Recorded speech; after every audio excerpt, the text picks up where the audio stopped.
Estimados hermanos y amigos, el tema de hoy es Jesús, la fe no viene por la evidencia. El ser humano suele pensar que creer es simplemente cuestión de ver pruebas suficientes. Vivimos en una cultura que exige evidencias, señales y demostraciones para aceptar cualquier verdad. Sin embargo, la Escritura nos muestra que la fe salvadora no nace automáticamente de la evidencia, ni siquiera cuando ésta es extraordinaria. En la transfiguración, los discípulos contemplaron la gloria de Cristo, oyeron la voz del Padre y vieron confirmada la identidad de Jesús de manera incontestable. Y aún así, no comprendieron plenamente quién era Él, ni el sentido de su misión redentora. El pasaje que estudiaremos hoy nos enseña que el problema del hombre no es la falta de luz, sino la incapacidad del corazón para recibirla. La fe verdadera no procede de los sentidos, sino de la obra soberana de Dios en el alma. Por eso Jesús nos llama no solo a ver, sino a oírle y a creerle. En el texto de hoy aprendemos que la evidencia revela a Cristo, pero solo la gracia produce la fe salvadora. Hablemos de los hechos históricos ciertos sobre Jesús hasta el día de la transfiguración. Jesús era el Mesías redentor prometido que vino al mundo. Zacarías, María, José y otros ocuparon un lugar en la venida del Mesías al mundo. Según nos muestra Lucas 1, 13 al 17, 30 al 35, todas estas personas tuvieron su lugar, pero también otras como Juan el Bautista. Y el Espíritu Santo, obrando en estas personas anteriores y en Juan el Bautista, testificando el Espíritu Santo que Jesús era el Mesías, Redentor. Juan 1:29, Mateo 3:17. Por tanto, el Espíritu de Dios y muchas personas usadas por Dios, por su Espíritu, fueron instrumentos para la venida del Mesías e instrumentos para confirmar que Jesús era el Mesías. Y Jesús mismo demostró que Él era el Mesías Redentor, obrando sanidades, haciendo hechos portentosos, perdonando pecados, proclamando la verdad del Evangelio con una sabiduría inmensa. A diferencia de otros, los discípulos de Jesús habían creído que Él era el Cristo. Ellos, los discípulos, creían que Jesús era el Cristo. Otros lo habían afirmado antes o habían contribuido a su venida. Pero los discípulos también creyeron que Jesús era el Cristo. Los discípulos confesaron de una forma grandiosa que Jesús era el Cristo, el Hijo de Dios, en Mateo 16, 13 al 20. Recordad las palabras de Jesús: bienaventurado eres, Simón, hijo de Jonás, porque no te lo reveló carne ni sangre, sino mi Padre que está en los cielos.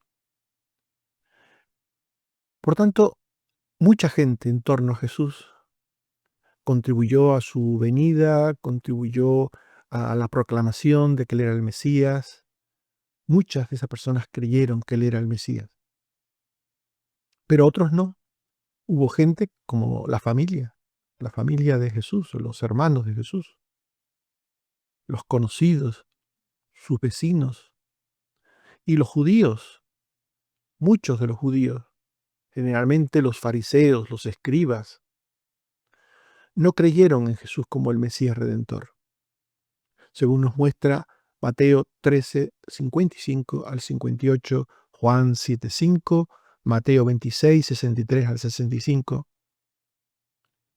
Hubo gente que ayudó a la venida del Mesías, hubo gente que confesó que Jesús era el Mesías y al mismo tiempo hubo gente que hizo lo contrario. Le rechazó, no le creyó, fueron un obstáculo al Mesías. Pero los discípulos, y vamos a centrarnos un poquito en esto, los discípulos que confesaron que Jesús era el Cristo, no entendían el alcance de esa afirmación. La dijeron, ciertamente, la dijeron rotundamente, tú eres el Cristo. Estaban convencidos de que Jesús era el Cristo. Pero, ¿hasta dónde entendían que Jesús era el Cristo? Porque vemos a los discípulos rechazando el anuncio del sufrimiento de la cruz. Cuando Jesús dijo que tenía que morir, que padecer y morir en una cruz y resucitar al tercer día, Pedro se opuso. Se opuso. Por tanto, ¿en qué Cristo creía Pedro? Creía en el Cristo, pero ¿en qué Cristo creía? Por tanto, los discípulos, como muchos hoy en día, creen en Jesús, pero la cuestión es, ¿en qué Jesús creen? ¿En qué Jesús creen? Hay muchos que creen en Jesús y en los momentos difíciles se olvidan de Jesús. Se olvidan del poder de Jesús, de la gracia de Jesús, del ejemplo de Jesús. Marcos 6, 52, 8, 17 al 18 son ejemplos de momentos en los que los discípulos se olvidaron de quién era Jesús. Ese Jesús en el que creían como Mesías, pero que no entendían el alcance de lo que significaba ser el Mesías. Por tanto, estos son los antecedentes a la transfiguración de Jesús. Los antecedentes son un conjunto de personas que contribuyen a su venida al mundo con amor, con servicio, con entrega, que confiesan a Jesús como el Cristo. Gente que le niega y le rechaza.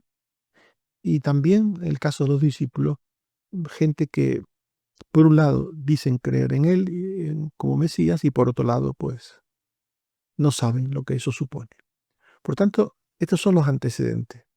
Una amalgama de cosas, positivas unas, negativas otras, una confesión absoluta de que Jesús es el Cristo, una entrega absoluta a esto por parte de los primeros que mencionamos, un rechazo absoluto por parte de otros y una ambigüedad total por parte de los discípulos que decían que Jesús era el Cristo, pero no entendían lo que suponía esto.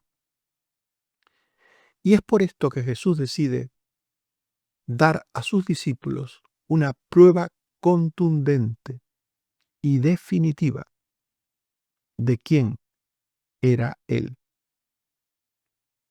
Eso es lo que supone la transfiguración de Jesús. Eso es lo que supone ese acto glorioso de Jesús. Dar a sus discípulos una prueba evidente, contundente, de que Él era el Mesías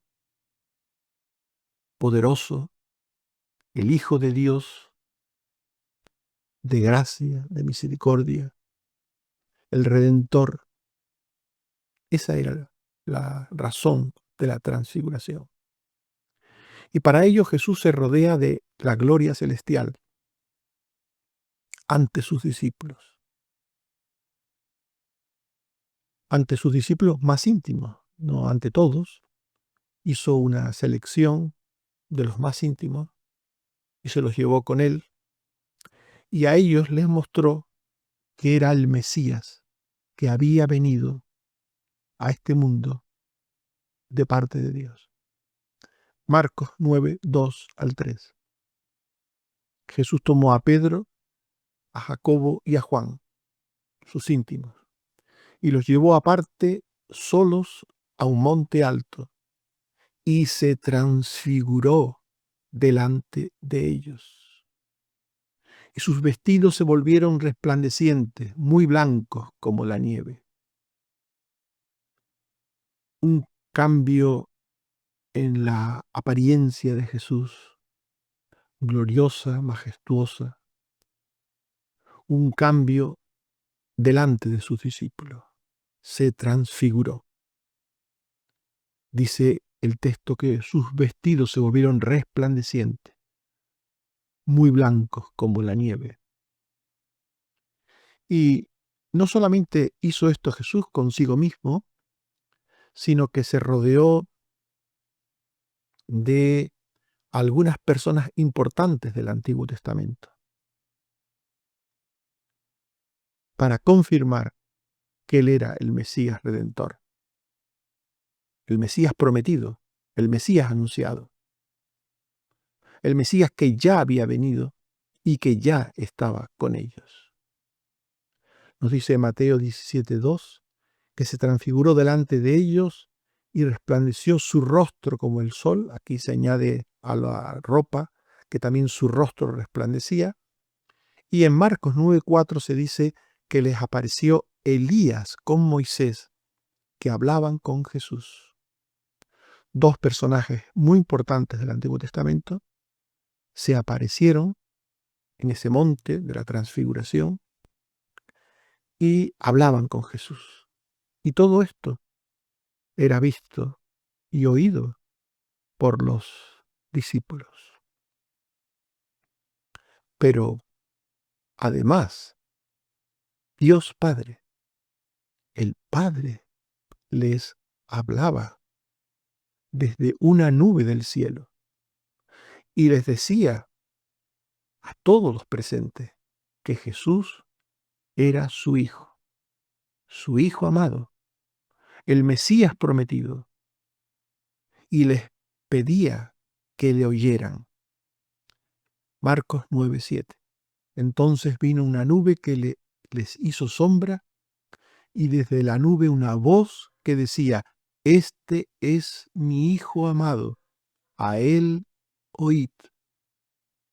Era el colmo de la confirmación, de la evidencia de quién era Jesús. Allí, glorificado en lo alto del monte, rodeado de dos grandes profetas del Antiguo Testamento, y la voz del Padre que decía quién era Jesús, que era su Hijo, y lo que tenían que hacer con él, oírle. La cuestión es, ¿entendieron los discípulos de forma inequívoca que Jesús era el Mesías? Estos discípulos que se debatían entre afirmar que Jesús era el Mesías, el Cristo, pero que en ocasiones no sabían lo que suponía estar con el Mesías y se llenaban de miedo, actuaban con incredulidad, con dureza de corazón, actuaban como si estuvieran con cualquiera. ¿Cambió su percepción de Jesús con la transfiguración? ¿Durante la transfiguración? No. Tristemente tenemos que decir que no cambió. Por lo menos sabemos que no entendieron de forma redentora práctica las implicaciones de lo que suponía que Jesús era el Mesías. No lo entendieron. Aún no entendían quién era realmente Jesús. La transfiguración no eliminó al instante la confusión de los discípulos. Y lo sabemos porque Pedro propuso hacer tiendas,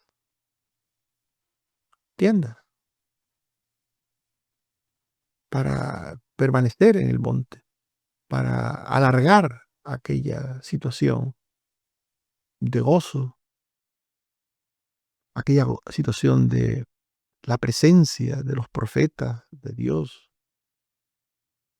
mostrando con ello un deseo de gloria y de dicha sin cruz, que es lo que muchos cristianos buscan. Buscan una relación con Jesús en la que el gozo y la dicha sea la constante. No quieren otra cosa que gozo y dicha, felicidad.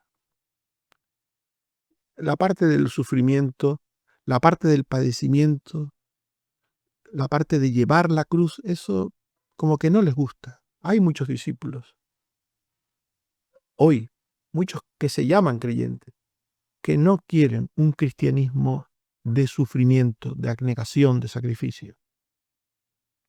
Tampoco los discípulos en aquel momento. Marcos 9, 5 al 6. Entonces Pedro dijo a Jesús: Maestro bueno, es para nosotros que estemos aquí y hagamos 3 enramadas, una para ti, otra para Moisés y otra para Elías, porque no sabía lo que hablaba, pues estaban espantados. No sabía lo que hablaba, porque estaban espantados. Persistían en los discípulos una expectativa mesiánica errónea. Seguían sin entender el padecimiento en la cruz. Seguían sin entender la resurrección posterior. Por eso Jesús les ordenó callar. Marcos 9, 9 al 10. Y descendiendo ellos del monte, Jesús les mandó que a nadie dijesen lo que habían visto, sino cuando el Hijo del Hombre hubiese resucitado de los muertos. Y guardaron la palabra entre sí, discutiendo qué sería aquello de resucitar de los muertos. No entendían, realmente los discípulos no entendían la mayor parte de las cosas que Jesús les decía. No entendieron lo que significaba la transfiguración, no lo entendieron. No entendieron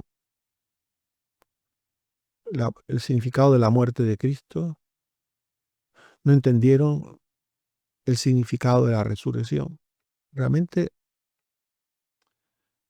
la abundancia de pruebas que el Señor les daba permanentemente y de evidencias no garantizó en ningún momento la comprensión espiritual. Hay personas que, por mucho que les expongas la verdad y les presente las escrituras con un análisis recto, profundo, hay personas que, a pesar de la evidencia, no entienden, no creen, porque la evidencia en sí no lleva a la fe. Y esto es no solo una realidad, sino algo triste. La abundancia de pruebas y de evidencias no garantiza la comprensión espiritual. ¿Por qué los seres humanos se obstinan en no creer la verdad? Aun cuando tengan delante de sí pruebas inequívocas. ¿Por qué los seres humanos son tan obstinados, tan necios? No es por falta de evidencia, no es por falta de evidencia, no es por falta de que la Biblia hable claro y rotundamente sobre ciertos asuntos. No es por falta de evidencia.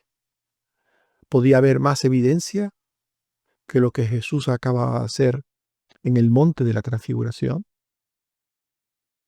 ¿Podía haber más claridad, más evidencia de que Él era el Cristo? No es por falta de evidencia, es el pecado lo que impide entender y creer en la verdad de Dios. El pecado incapacita para entender todo lo que Dios tiene para nosotros. Todo lo que tiene que ver con lo divino, es el pecado lo que incapacita para entender. Romanos 1, 18 al 23, Efesios 4, 17 al 18. Y los milagros, los hechos extraordinarios, no regeneran ni dan la fe salvadora. Las señales solo confirman la verdad que ya se posee, la verdad que ya se ha creído sin evidencias. Porque la fe es creer en lo invisible, en lo que no se ve. La fe no es creer porque se ve. La fe es creer para ver. Creer para ver. Pero no ver para creer. No es lo mismo. Por tanto, los milagros, los hechos portentosos, las evidencias, no producen ni aumentan la fe. Juan 12:37, Lucas 16:31, porque la fe es un don y obra de Dios. Lucas 24:25 al 27 y 44 al 47. La fe es un don y obra de Dios. Por tanto, el estado de pecado del hombre es lo que impide entender y creer. Por eso el ser humano tiene su responsabilidad ante Dios. La salvación es un don de Dios, la fe es un don de Dios, pero el hombre sigue siendo responsable porque tiene pecado que ofrece resistencia, tiene pecado que cierra los ojos, que cierra los oídos. La incredulidad es una obra de la carne, una obra de la naturaleza humana irredenta. Marcos 6:6, Marcos 16:16, Romanos 1:19 al 22, Hebreos 3:12. Y la incredulidad muestra la culpabilidad del hombre. Pues la incredulidad es rechazo y resistencia a la verdad. Aún ante la exposición de abundante luz, el hombre, por amor al mundo y al error, rechaza la verdad. Juan 3:19 al 20. Por tanto, la transfiguración tenía el propósito de evidenciar sin lugar a dudas que Jesús era el Cristo y poner el corazón del hombre al descubierto, mostrando su actitud vital, mostrando su actitud frente a la verdad de Dios, la actitud propia, la actitud que de sí sale de todo ser humano, mostrando el grado de fe que se puede tener o no tener. La iluminación es una obra soberana y eficaz de Dios cuando el Espíritu Santo abre el entendimiento del alma. Hechos 16:14, 1 Corintios 2:14, 2 Corintios 4:3 al 6. Es iluminado aquel que Dios quiere iluminar, aquel que ha sido escogido desde antes de la fundación del mundo para ser iluminado. Nadie cree de sí mismo, pues la fe es un don de Dios. Efesios 2:8 al 9. Un don que Él concede por su palabra, Romanos 10:17. Y todo aquel que escucha por el Espíritu Santo, que capacita para escuchar, todo aquel que escucha la palabra es un candidato divino para tener fe. Hechos 13:48. Estimados hermanos y amigos, hemos hablado de Jesús, la fe no viene por la evidencia. Esto nos lleva a meditar sobre las siguientes premisas. No confiemos en las emociones, ni en las experiencias extraordinarias. Podemos ver cosas grandes y seguir sin entender a Cristo si nuestro corazón no es enseñado, no es tocado por Dios. Examinemos si creemos en el Jesús verdadero o en un Jesús según nuestros pensamientos, que desea la gloria sin cruz, el consuelo sin arrepentimiento y el cielo sin obediencia. Un Jesús que lleva a este tipo de vida no es el Jesús de la Biblia. Valoremos la palabra por encima de las señales. El Padre no dijo miradle, no dijo miradle. Ved lo que está sucediendo. No dijo nada de esto en la transfiguración, sino que dijo a él oíd. La fe viene por el poder del Espíritu Santo aplicando la palabra de Dios y crece cuando se escucha a Cristo en las Escrituras. Seamos humildes ante nuestra incapacidad espiritual natural. La incredulidad no es un problema intelectual, sino moral y espiritual. Necesitamos la obra del Espíritu Santo. Anunciemos fielmente el Evangelio, confiando en Dios y no en los resultados visibles. La fe no la produce el predicador ni la evidencia, sino Dios por medio de su palabra. Que el Señor nos ayude en su gracia y en su misericordia. Amén. Oremos. Señor, te damos gracias por tu palabra y por esa obra de salvación, de gracia que has hecho en nosotros. Gracias porque viniste a nuestras vidas, porque nos diste el don de la fe por el Espíritu Santo para creer en Cristo, y por Él somos salvos, y por Él tenemos vida eterna, y por Él somos tus hijos. Ayúdanos a entender que es tu don lo que nos hace ser hijos tuyos, tu gracia, tu misericordia, lo que nos hace tener la salvación, la vida eterna. Ayúdanos, Señor, a tener un corazón abierto, dispuesto a ver tus maravillas, para que éstas nos ayuden a crecer en la fe que nos has dado antes. Que nos ayuden tus maravillas a fortalecer esa fe, a afirmar esa fe. Ayúdanos, Padre.